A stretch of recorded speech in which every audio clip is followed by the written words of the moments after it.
Bonjour à tous et bienvenue dans ce nouveau Lyon Lunch. On se retrouve aujourd'hui pour la 4e journée du festival Grossia et le thème de ce webinaire, c'est comment se lancer ou décoller une carrière grosse. Mais avant de continuer un peu plus loin, je vais vous demander si est-ce que vous m'entendez bien? Est-ce que vous me voyez bien? Est-ce que tout va bien? Euh, Parce que si je parle dans le vide, c'est un peu moins cool. Hop, trop bien. Si vous m'entendez, n'hésitez pas si vous avez des soucis en termes de connexion et tout. Et donc aujourd'hui, on se retrouve avec Céline. Bonjour Céline. Bonjour, enchantée. Qui est grosse manager chez Shaper et qui va pouvoir nous partager sa précieuse expérience de 2 ans et demi dans les carrières grosses et sales. Et moi, je me présente, je m'appelle Yanis, je suis programme manager chez Lyon. Et aujourd'hui, c'est mon premier webinaire, donc je suis trop content d'animer ce webinaire avec toi, Céline, et surtout sur ce sujet. Donc c'est trop cool. Donc à vous maintenant, on échange un peu les rôles. Je vais vous transmettre un sondage et vous allez pouvoir vous présenter aussi dans le chat. Hop. Ah ouais, on a bien ton sondage, on l'a vu. Vous l'avez le sondage? Ouais. Trop cool. Hop. Donc si jamais voilà, vous avez autre, n'hésitez pas à vous présenter dans le chat. C'est toujours sympa. Hop. Et donc, où est-ce qu'on est aujourd'hui? Donc, moi, je suis programme manager de l'école Lyon et Lyon fait partie du campus Maria. Donc, Maria School, c'est un campus innovant qui forme l'avant-garde des collaborateurs autour d'une seule pédagogie, c'est celle du learning by doing. Et on a 3 écoles aujourd'hui qui développent cette pédagogie. On a Indigo, l'école de la RSE, Maestro, l'école de la tech et du no-code, et Lyon, l'école de l'ère entrepreneuriale. Et je vais revenir un petit peu sur Lyon parce qu'aujourd'hui, on est chez Lyon. Et donc, c'est une école qui a pour but de vous former à devenir entreprenant dans votre travail pour être en accord avec ce monde du travail qui évolue constamment. Et on présente ce sujet autour de 3 thématiques, le product management, le management tout court et le growth marketing qui est le sujet du webinaire d'aujourd'hui. Et donc voilà, faire un petit point sur les prochaines formations grosses qui arrivent. On a notre formation Gross e-learning qui commence le 8 avril, qui est un très bon moyen d'introduction dans le domaine de la grosse. Ça vous permet de faire le point sur les bases, sur tout ce qui est automatisation, data, scrapping, et ça vous permet de rajouter un peu une corde à votre arc en tant que freelance. Et puis on a notre nouveau bébé, notre nouveau bootcamp intensif, qui est un bootcamp de reconversion voilà, pour évoluer dans les métiers de la grosse et d'utiliser tout ce qui est IA pour vous permettre d'être encore plus performant sur votre marketing, sur vos sales. Et donc voilà, c'est notre nouveau bébé qu'on lance le 10 avril. Et voilà, n'hésitez pas à envoyer un mail à Mélodie si vous êtes intéressé par l'une des 2 formations. Et maintenant que j'ai fait ma petite introduction, je vais laisser Céline se présenter un peu plus en détail et puis je vais lui donner la main. Ça marche. Alors attends, du coup, je vais partager peut-être mon écran. Ouais. Ok. Touc, touc, touc. Est-ce que vous voyez bien mon écran? Juste Yannis, si tu peux me dire, parce que du coup, je vois plus la Ouais. conversation par contre. Normalement, c'est good. De mon côté, en tout cas, c'est tout bon. Ok. Et oui, c'est bon, on voit. Ok, super. Tout est good. Bah nickel. Du coup, pour me présenter rapidement, moi je suis Céline, je travaille chez Shaper depuis à peu près 2 ans et demi maintenant. J'ai commencé ma carrière grosse il y a 5 ans, en commençant par faire de l'inbound, donc toute la partie stratégie de contenu, articles, webinars, etc., SEO.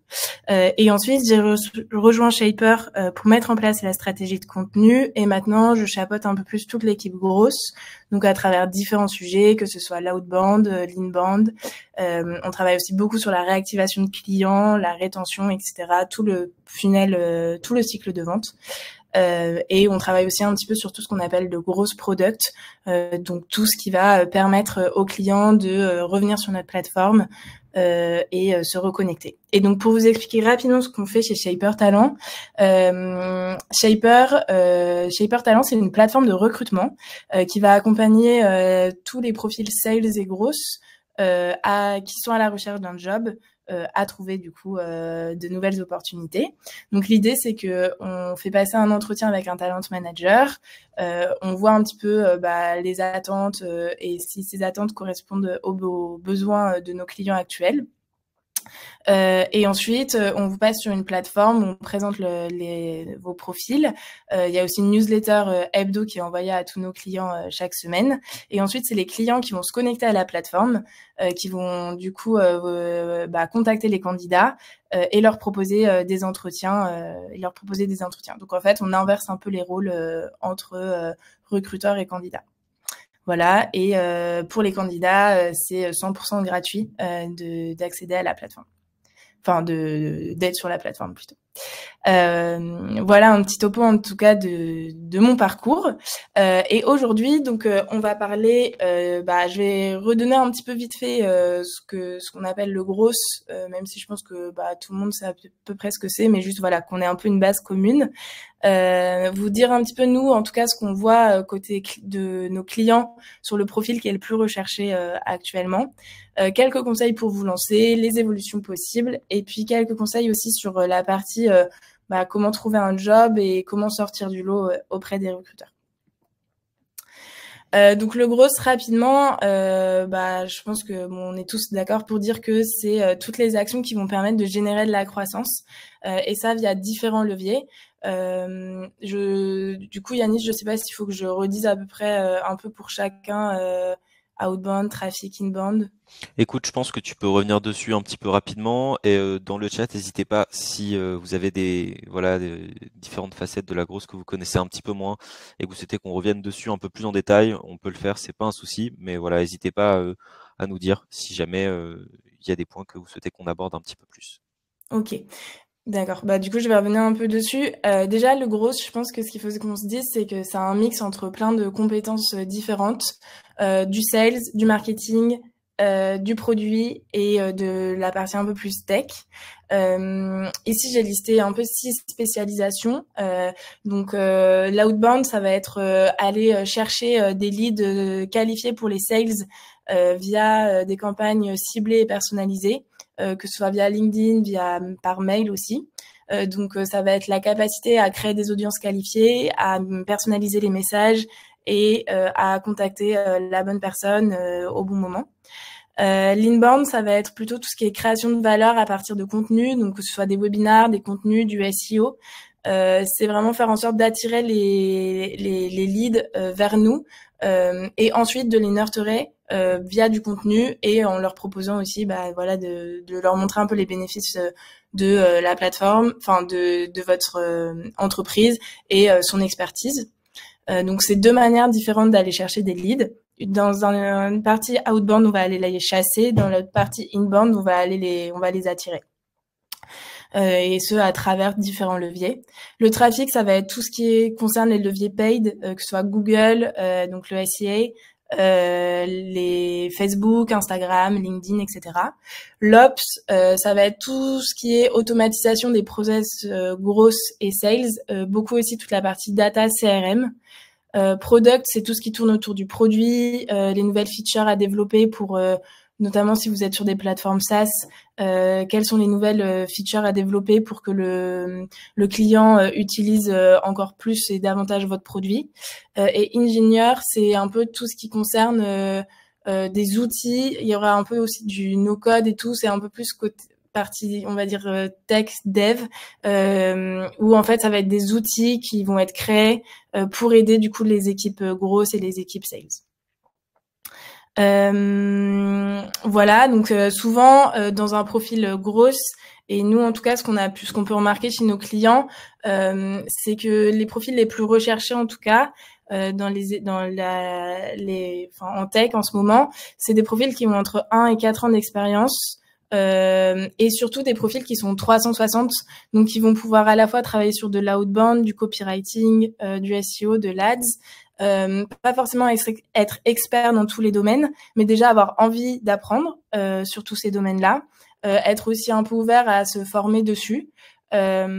Et avoir un petit peu ces compétences, notamment outbound et copywriting et SEO, pour pouvoir en fait mettre en place différents leviers, différentes actions, et donc être aussi un peu curieux pour pouvoir se former sur ces outils-là. Après, il va y avoir, par exemple, si la personne cherche plutôt un profil outbound, il y aura un peu des outils à connaître, par exemple des outils de scrapping, des outils d'enrichissement. Outils de scrapping, ça peut être Phantom Buster, par exemple, Eva Boot, des outils aussi pour mettre en place des campagnes, type La Grosse Machine, Lemlist, Wallaxy. J'ai fait un article notamment d'ailleurs sur un petit peu chaque métier, les outils attendus, les KPI à suivre et un peu ce que les recruteurs attendent comme compétences. Je vous le partagerai après, j'ai fait un petit lien Linktree avec plein de ressources et cet article-là est dans les ressources. Du coup, je vous partagerai ça, comme ça vous aurez un peu une vision pour chaque spécialisation, quels sont un peu les outils nécessaires ou à connaître. Je pense que si on veut faire du gros, un des outils importants à connaître, ou en tout cas, c'est de savoir se servir d'un CRM type HubSpot ou Salesforce, parce que du coup, c'est de là en fait qu'est la base de données, et donc c'est à partir de ça aussi qu'on va pouvoir mettre en place des actions. Donc avoir un peu une connaissance d'un outil de CRM, je trouve que en tout cas c'est un truc assez important à avoir et à mettre en avant, du coup dans votre CV ou sur votre LinkedIn. Aussi, ce qu'on attend d'un gros actuellement, à la différence de quelqu'un qui a plus un profil marketing ou communication, c'est quelqu'un qui soit très business oriented, qui, en fait, le gros, comme on l'a dit, c'est la recherche de la croissance. Et donc du coup forcément du chiffre d'affaires, et donc il faut quelqu'un qui ait un peu aussi cette vision sales, aussi héroïste de ses actions, pouvoir mesurer si ces actions sont héroïstes ou non, pouvoir se dire là par exemple on a mis en place cette campagne sur cette cible là, on a eu tant de taux de réponse, tant de taux d'ouverture. Je pense qu'il faut c'est pas c'est pas forcément les objectifs qu'on avait imaginés, on les voulait plus élevés par exemple. Voilà quelles actions on va mettre en place pour les optimiser. C'est avoir des KPI un peu précis, ça montre aussi que vous êtes aussi un peu orienté business, orienté data, et que vous êtes dans une démarche un peu proactive de les résultats, on va les mesurer. Si ça a bien marché, c'est tant mieux. Si ça a moins bien marché, qu'est-ce qu'on fait pour optimiser, et qu'est-ce qu'on met en place comme test and learn. Et donc ça, à travers, lors de vos, en tout cas, process de recrutement, pour montrer aussi à un recruteur que vous êtes un peu business oriented, etc. Ce qui est important de mettre en avant, c'est de montrer que quand vous avez mis en place des actions dans vos expériences antérieures, vous les avez suivies via des KPI. Et ensuite, je pense que le gros, c'est aussi un peu un mindset à avoir. Quelqu'un de curieux, quelqu'un qui peut prendre le lead, qui est force de proposition. Sincèrement, les outils gros qu'on utilise, ils sont tous assez intuitifs. En tout cas, moi, je trouve. Et donc, je pense que tant que vous avez un peu le mindset de être curieux, aller chercher des infos, et avoir tout le temps envie de découvrir des nouvelles choses et de tester et d'optimiser, déjà vous avez au moins 50% des choses qui sont recherchées par un recruteur. Et après les outils, en fait chaque boîte aura un peu aussi ses outils, et ce sont des outils qui sont quand même assez intuitifs et qui s'apprennent. Et ensuite on voit aussi beaucoup nos clients qui recherchent des profils de 1 à 4 ans d'expérience, mais qui ont envie aussi de devenir, d'évoluer et potentiellement de passer head of quelques années après. Actuellement, il y a une étude qui est sortie, c'est le syndicat du numérique qui l'a fait, qui montre que les secteurs qui recrutent le plus, en tout cas qui vont recruter le plus en 2024, sur la partie tech uniquement. Pareil, l'étude, j'ai le lien, je vous l'enverrai. Ce sont les secteurs de la green tech, de la fintech et du transport tech. Et le quatrième, c'est RH tech. Voilà. Et il y a une étude aussi LinkedIn qui est sortie récemment, qui mettait en avant les 25 postes qui sera en croissance sur 2024. Et le poste de grosse est à la 6e position. Donc ça montre quand même que dans les entreprises et actuellement il y a quand même une envie de recruter des profils grosses qui se répand. Et du coup, comment on peut se lancer en gros, et quels sont un peu les conseils que je vous donnerai si vous souhaitez vous lancer en grosse. Comme je l'ai dit, le premier, c'est vraiment d'être curieux. Le gros, comme je disais, c'est un peu un mindset. Il faut être un peu attentif aux nouveaux outils, être attentif aussi aux nouveaux algorithmes, notamment quand vous allez faire du paid, quand vous allez faire du SEO. Même communiquer sur LinkedIn, etc. Les algorithmes, ils changent. Typiquement, LinkedIn, il change son algorithme assez régulièrement. Là, il y a eu un changement il y a peu de temps. Il y a aussi des nouvelles fonctionnalités, des choses qui apparaissent, le mode créateur qui finalement va disparaître, etc. C'est vraiment être un peu au courant des nouvelles, des nouvelles choses qui se passent sur les plateformes que vous utilisez. Donc voilà, il y a aussi, on parle beaucoup de l'IA en ce moment. L'IA, du coup, effectivement, je pense que c'est un truc sur lequel il faut vraiment monter en compétence dessus si vous voulez faire du gros. L'IA, c'est quelque chose qui, je pense, va nous aider à accélérer l'automatisation des process, toute la partie opérationnelle. Ce sera vraiment un appui aux grosses, et je pense que c'est vraiment important en tout cas d'être curieux là-dessus, de tester des choses, etc. Et d'ailleurs il y a une vidéo assez intéressante qui a été faite par Gross Event, qui a interviewé plus de 30 head-off de toutes structures différentes et qui demandait quelles seraient les compétences à avoir en 2024 pour être un bon gros. Et ils ont pas mal parlé de l'IA dans la vidéo. Et du coup, j'étais assez alignée avec ce qu'ils disaient sur le fait que l'IA, en fait, ça va être un outil qui va vraiment permettre d'accélérer tout ce qu'on fait sur le gros, toutes les tâches un peu à faible valeur ajoutée, entre guillemets. Et ça va nous permettre, ensuite, nous, de prendre aussi plus de recul, d'être beaucoup sur la partie strat. Donc voilà, donc je pense que c'est quelque chose quand même qu'il faut avoir en tête et sur lequel il faut se former. Et ensuite, je vous ai mis une série d'outils dont j'ai déjà parlé, mais HubSpot, Lemlist, Zapier, etc. Des outils à connaître et à utiliser si vous avez l'occasion.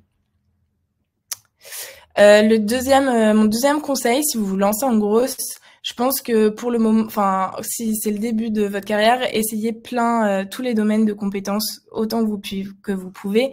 Déjà pour vous rendre compte de qu'est-ce qui vous plaît ou ce qui vous plaît pas. Et puis en plus, ce qu'on disait, c'est que les recruteurs, ils cherchent quand même des profils qui soient assez 360.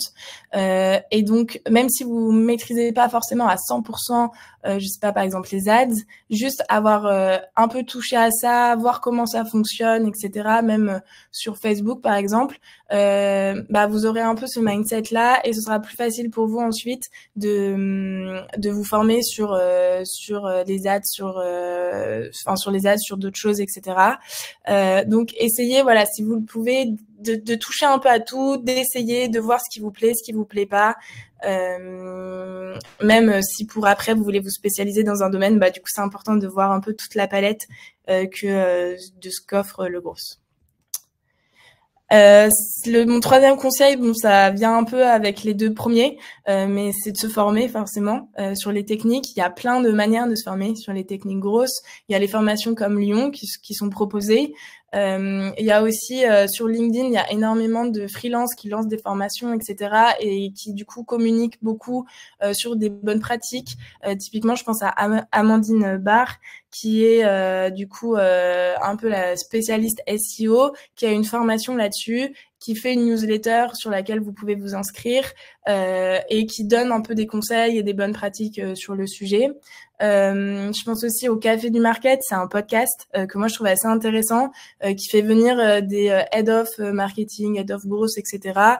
Grosses en tout genre, pour justement avoir un peu leur expérience, leur retour d'expérience, etc. Marketing Square aussi, c'est un podcast Après, Caroline Mignot, elle a aussi une newsletter. Elle publie beaucoup sur LinkedIn aussi. Et moi, ce que j'aime bien dans le podcast de Marketing Square, c'est que c'est des petits épisodes, c'est genre 15 minutes, c'est super concret. Et ça peut vous aider aussi, même à avoir un peu plus de recul sur votre stratégie grosse mise en place actuellement et comment on peut l'optimiser, etc.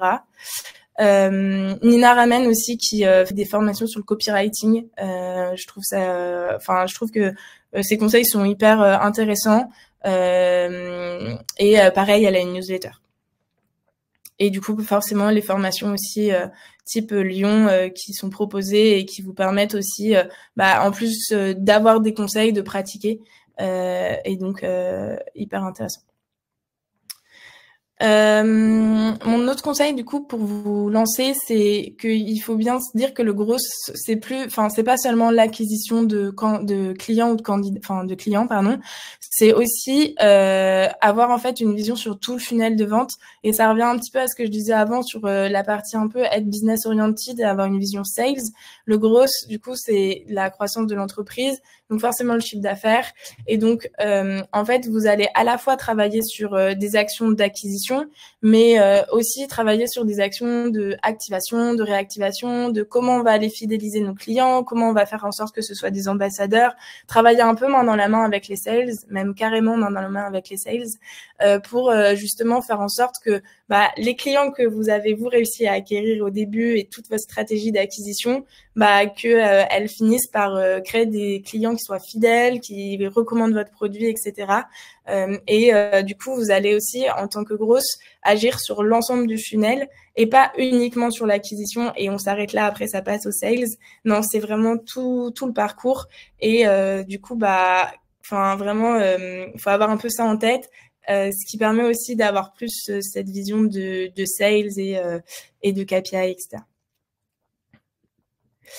Bon, conseil assez classique, mais je le redis quand même, mais de pratiquer. En fait, le fait de pratiquer, c'est ça qui va vous permettre aussi d'être meilleur et de monter en compétences. Typiquement, le copywriting, je donne un exemple tout bête, mais le copywriting, c'est vraiment en pratiquant que on va que vous allez monter en compétences et que ça va être beaucoup plus facile pour vous. Moi, je me souviens quand j'ai commencé chez Shaper, il y avait un wording que j'avais pas forcément en tête, une manière d'écrire, etc. En fait, c'est en écrivant, en pratiquant et en faisant plein de tests que maintenant c'est devenu beaucoup plus fluide et que que du coup c'est beaucoup plus fluide et que j'ai pu monter en compétences là-dessus. Donc voilà, pour le coup, j'ai pas plus de conseils à vous donner que de pratiquer sur ces parties-là. Et dernier conseil, c'est d'élargir votre réseau, de discuter avec des grosses via LinkedIn. Je me souviens avoir discuté par exemple, on voulait se lancer sur le SEO, d'avoir discuté avec des grosses qui ont monté un petit peu des strates SEO pour avoir leurs conseils. C'est important en fait pour déjà prendre du recul sur le job, pour voir aussi faire aussi sa veille, avoir des nouveaux outils, et ça peut toujours vous donner des idées du coup pour comment optimiser un petit peu vos stratégies grosses, etc. Et puis après il y a plein d'événements, de networking, des meet-up, etc. Donc n'hésitez pas à y aller, à rencontrer des gens, etc. Du coup, une fois qu'on a dit tout ça et qu'on s'est bien lancé dans sa carrière grosse, la question qui va arriver, c'est ok, mais du coup ensuite, quelles sont les perspectives d'évolution? Franchement, il y a pas une, il y a énormément d'évolutions possibles quand on veut faire du gros. Déjà parce que le gros, comme je disais, ça a un mix entre plein de compétences, du sales, du marketing, de la tech et du product. Donc en fait, il y a plein de manières d'évoluer. Je vous ai mis un peu 4 grandes catégories avec des exemples. Alors je sais pas si après sera partagé, mais sur les exemples, il y a les liens LinkedIn de chaque personne. Par exemple, si vous êtes hyper à fond sur le produit, typiquement comme Kevin. Lui, Kevin, il a été d'abord grosse chez Alan pendant 2-3 ans, et ensuite il est passé côté produit. Et là, ça fait 4 ans qu'il est qu'il est sur la partie produit chez Alan. Benoît, par exemple, il a été Head of SEO chez Boulanger et ensuite il est passé chez Alibaba. Donc lui, il a fait vraiment full SEO. Après, si vous avez une spécialité et que vous voulez être aussi côté freelance, c'est possible. Par exemple, Amandine dont je parlais tout à l'heure, elle était d'abord chez Walaxy côté acquisition, SEO, SIA, et ensuite elle est passée en mode freelance en lançant sa formation sur le SEO. Et du coup, bah voilà, c'est aussi une autre manière de travailler, etc. Donc le freelance, c'est carrément possible aussi avec les métiers grosses. Cédric aussi, c'est un autre bon exemple. Cédric Costa, lui, il a monté un collectif de freelance qui s'appelle James Inbound. D'ailleurs, c'est assez intéressant. Ils ont pas mal de contenu si l'inbound vous intéresse, la partie contenu, etc. Donc ils sont, alors je sais plus exactement maintenant, mais dans mon souvenir, ils sont 4 ou 5 freelance avec des spécialités un peu chacun différentes dans l'inbound. Et du coup, voilà, c'est un collectif de freelance qui travaille sur des sujets grosses. Et Cédric, il était pareil en salariat avant, head of growth, etc. Et ensuite, il a monté le collectif. Ensuite, si vous voulez une partie un peu plus management, c'est aussi possible. Typiquement, je peux vous donner 2 exemples. C'est mes 2 anciennes, c'est mon ancienne manager du coup, Mathilde, qui est chez Fleet maintenant, qui est Head of Growth, et avant ça, elle était en produit. Puis elle a été Head of Growth dans une ancienne boîte, et ensuite maintenant elle est chez Fleet en Head of Growth. Donc là, c'est passé du produit au growth marketing à Head of. Et Elsa, du coup, qui est chez Shaper actuellement, qui est la CEO de Shaper. Et Elsa, elle a été sales avant d'être chez Shaper. Ensuite, elle est arrivée en head of growth chez Shaper. Et maintenant, maintenant, elle est CEO. Mais voilà, c'est aussi des parcours un peu différents. Et aussi, bien sûr, il y a de la partie entrepreneuriat. Chanez, par exemple, elle était dans le marketing digital et ensuite elle a cofondé Biv avec son associé. Et Damien, qui est le fondateur de MailReach, pareil, il était plutôt sur la partie head of growth, plutôt sur la partie growth, avant de fonder MailReach. Donc voilà, donc là je vous ai donné plein d'exemples, mais vous voyez en fait que il y a plein d'évolutions de carrière possibles et ça dépend vraiment de ce que vous aimez aussi faire de manière générale. Si vous préférez être expert sur un domaine ou être plutôt avoir aussi des compétences plus managériales, si on peut donner un peu une différence entre expert et head-off, expert, vous aurez plus la main dans l'opérationnel, vous serez du coup extrêmement compétent dans un domaine type Benoît qui est plutôt head of SEO, et il y aura moins de contraintes de management. Head of, vous serez plus sur la partie stratégique, vous vous éloignerez un peu de l'opérationnel, vous serez un peu plus touche à tout, et du coup il y aura forcément la partie management. Et du coup, pour finir rapidement sur cette présentation, je voulais faire une petite parenthèse sur un petit peu aussi la partie comment sortir du lot auprès des recruteurs. Déjà, pendant votre recherche, si je peux vous donner 2 conseils, soignez votre profil LinkedIn déjà. Chez Shaper, on voit beaucoup de candidats qui postulent chez nous et qui ont un profil LinkedIn qui n'est pas du tout mis à jour, qui est mi-anglais, mi-français. Il y a une photo de profil qui est pas très professionnelle, etc. Faut se dire que LinkedIn, c'est quand même le réseau professionnel hyper important.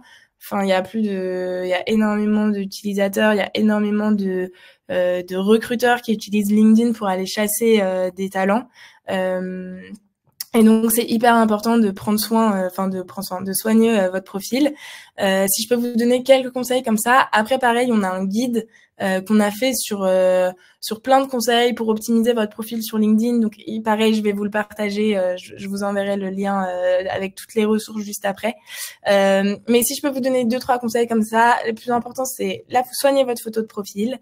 C'est la première chose que voit un recruteur, donc voilà, soignez-la. Le header aussi, la petite phrase en dessous du prénom et du nom.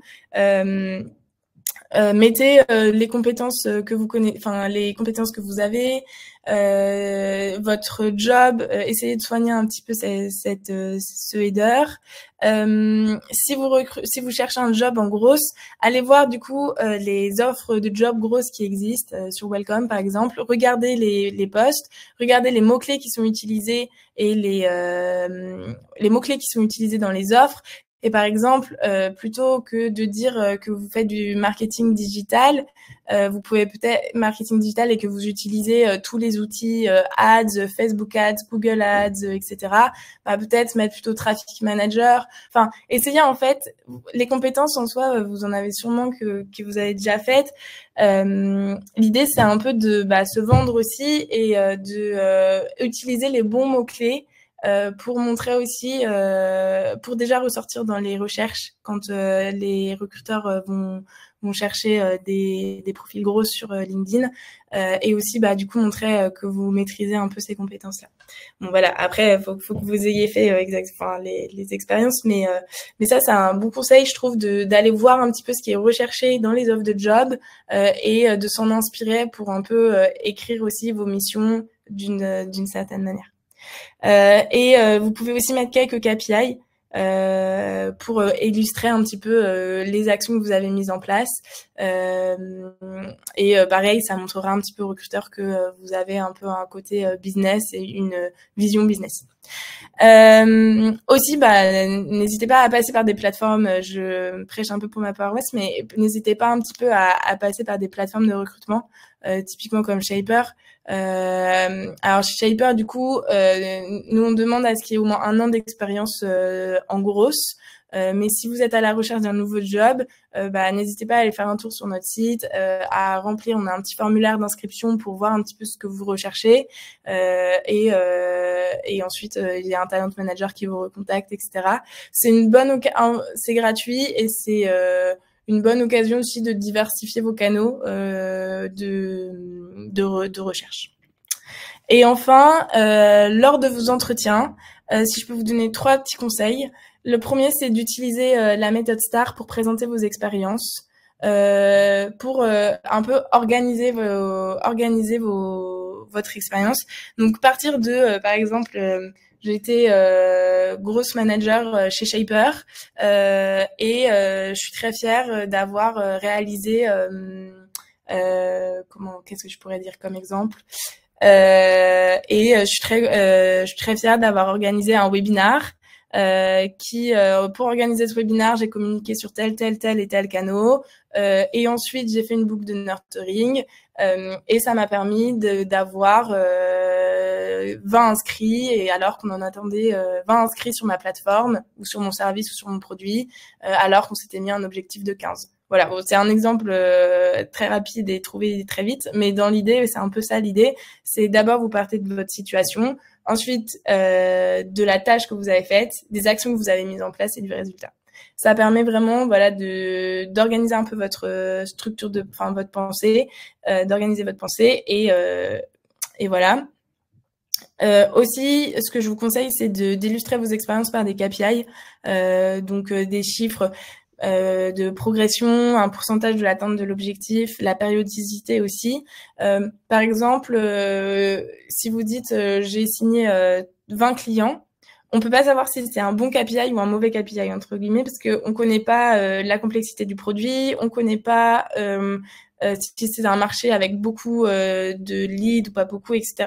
Donc, ce que je vous conseille quand vous présentez vos KPI, c'est plutôt de dire, voilà, notre objectif, on a atteint 120% de l'objectif sur un mois, ou on a doublé le nombre de clients signés, ou voilà, c'est toujours en fait avoir un peu un comparatif avec quelque chose d'autre, donc soit par rapport à l'objectif, soit par rapport on est passé de ça à ça.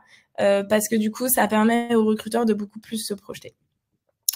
Et dernier conseil, mais hyper important, parce que du coup, il y a quand même, dans les candidats, on remarque quand même qu'il y a peu de personnes qui le font, mais c'est d'envoyer un message de remerciement / de motivation post-entretien pour un peu remontrer aux recruteurs que vous êtes motivé par le poste, que vous avez apprécié l'échange.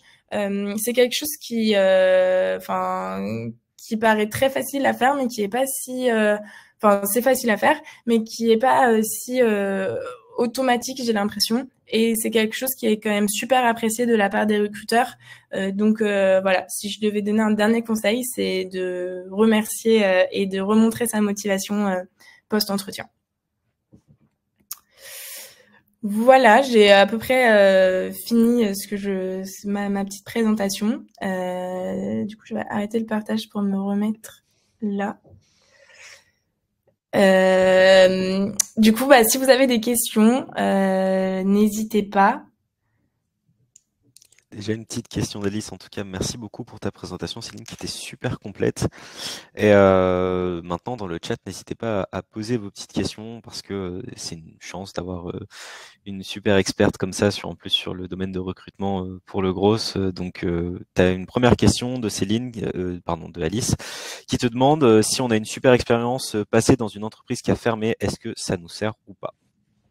Alors moi, je trouve que toute expérience sert de toute façon. Et je vais dire que oui, ça dépend après la manière dont vous le présentez. Et en fait, si vous arrivez aussi à dire, en fait, je vais prendre un truc assez général. C'est même si par exemple vous avez mis en place une action et que ça n'a pas marché, que vous n'avez pas eu les résultats escomptés. En fait, ce qui va être important de dire, c'est, on n'a pas eu ça. On n'a pas eu ces résultats escomptés, mais voilà un peu ce qu'on s'est dit et l'analyse qu'on en a retirée. Et c'est un peu pareil quand vous êtes dans une boîte qui a fermé. Déjà, il y a plein de choses à prendre en compte. C'est pas forcément que les actions du gros qui font que la boîte ferme, en fait. Donc en fait, oui, évidemment qu'il faut mettre en avant vos expériences et que je pense pas que le recruteur vous en tiendra rigueur. Mais si vous arrivez à expliquer que voilà, il y a ça qui aurait pu être mieux fait et tout, et que vous arrivez à prendre du recul sur ce qui a été fait, je pense qu'il y aura pas de sujet en tout cas. Ok, super intéressant. Écoute, je vais te poser 2-3 questions et on attend que vous puissiez aussi poser vos questions vous de votre côté. Un truc un peu plus général, parce que tu en as parlé un petit peu en introduction, dire que le métier de la grosse, c'était quelque chose qui allait se développer dans les prochaines années. C'est quoi, toi, ta vision par rapport à ça? Aujourd'hui, tu bosses chez Shaper, t'es grosse manager chez eux. C'est quoi ta vision du métier de la grosse, je sais pas, par rapport à l'IA, par rapport à ce qui va se passer dans les prochaines années? Est-ce que c'est un métier c'est un domaine qui est encore assez nouveau, mais c'est quoi les perspectives selon toi de ce domaine? Ouais. Pour moi, je pense que le gros, c'est quelque chose qui restera, mais qui va évoluer. Ok. L'IA forcément va faire évoluer le métier. Après, en fait, faudra toujours quelqu'un qui écrive les prompts et qui trouve les nouvelles idées. Et du coup, je pense que en fait, l'IA va nous accompagner, va nous aider et va un peu accélérer tout ce qu'on peut mettre en place maintenant. Après, je pense que le gros, il va aussi être vachement plus mixé avec d'autres métiers, type le produit, le sales. Il va avoir une vision beaucoup plus, comme je le disais, un peu sur tout le cycle de vente, je pense. Où on va du coup nous demander aussi de travailler beaucoup plus sur la partie réactivation, fidélisation, activation client, etc. Et après, je pense que il va falloir aussi encore davantage mieux personnaliser, encore davantage mieux cibler nos clients, nos prospects surtout. Et voilà. Et du coup, je pense que c'est surtout ça. Ok, hyper clair. Pour répondre rapidement à une des questions qui était posée, quels sont les prérequis pour le bootcamp? Il n'y a pas réellement de prérequis pour suivre le bootcamp, c'est un bootcamp de reconversion. Mais je t'oriente, Seydou, vers Mélodie, qui est notre admission manager et qui pourra en parler avec plus d'aisance que moi sur qui est vraiment la cible de ce bootcamp. Je te mets son mail dans le chat. Ok, super alors, parfait. Et on a une autre question de Mokhtar. Est-ce que tu la lis? Ouais, alors tu as une alternance en grosse, puis un premier CDI de 2 ans dans KE. Tu souhaites retourner en grosse marketing, mais les recruteurs voient plus ton CV comme commercial. Quelle marche à suivre? C'est une bonne question. Déjà, je pense que En tant qu'AE, déjà, ça dépend un peu aussi où est-ce que tu as fait. Bah, je pense que c'est une question aussi il faut réussir à montrer aussi, bah, déjà que tu as envie d'apprendre. En AE, peut-être que tu as aussi utilisé des outils grosses, je sais pas, type la grosse machine, Lemlist, Wallaxy, que tu as mis en place des campagnes de prospection. Peut-être que le début pour retourner dans le gros, c'est peut-être de se tourner un petit peu vers des postes qui font un peu de ce qu'on appelle de l'outbound. Donc des campagnes de prospection personnalisées et ciblées qui sont à la fois un petit peu des profils sales et du coup parce que du coup tu connais tes clients, tu sais leur parler et un petit peu le métier grosse. Peut-être se tourner un petit peu plus vers des métiers comme ça. Après, je pense qu'il y a aussi toute une partie peut-être avoir un petit peu de formation sur la partie grosse et mettre vraiment en avant ce que tu as fait dans ton alternance grosse aussi. Voilà, c'est peut-être une manière de comment dire, de tourner un petit peu de tourner un petit peu les mots, etc. Essaye de regarder ce qu'ils recherchent dans les offres de job, grosses qui t'intéressent, et vois si toi, dans tes expériences précédentes, tu as pu avoir et monter en compétence, enfin avoir des compétences là-dessus et travailler là-dessus, que ce soit dans ton alternance ou en tant qu'AE. Et quand tu vas postuler ou te présenter en entretien, essaye justement de mettre en avant ces choses-là et ces compétences-là. Ok. Je sais pas, Yannis, si vous avez des conseils aussi côté Lion, mais... Bah de toute façon, je pense que le domaine du gros, c'est quelque chose d'assez. Tu l'expliquais tout à l'heure, mais en fait, dans beaucoup de métiers, on fait du gros sans mettre le mot dessus. Et je pense que toute expérience est bonne à valoriser, surtout, Mokhtar, tu dis que tu as fait une alternance en grosse. Je pense que c'est quelque chose qui se vend très bien. Après, comment dire? Je pense que tu as plutôt bien répondu, Céline. Je pense que toute expérience est bonne à vendre. Et après, c'est aussi personnellement s'il y a un besoin de sentir qu'il faut se former ou qu'il faut être un peu plus dans ce mindset, c'est aussi une démarche personnelle à faire pour se pouvoir être plus à l'aise Et par du rapport coup, au mettre recrutement. en avant aussi que tu as une vision, t'as une vision business que du coup certains grosses n'auront pas forcément parce ils proviennent plus de formations marketing par exemple ou communication, etc. et qu'ils ont moins ce réflexe de suivre le CA, etc.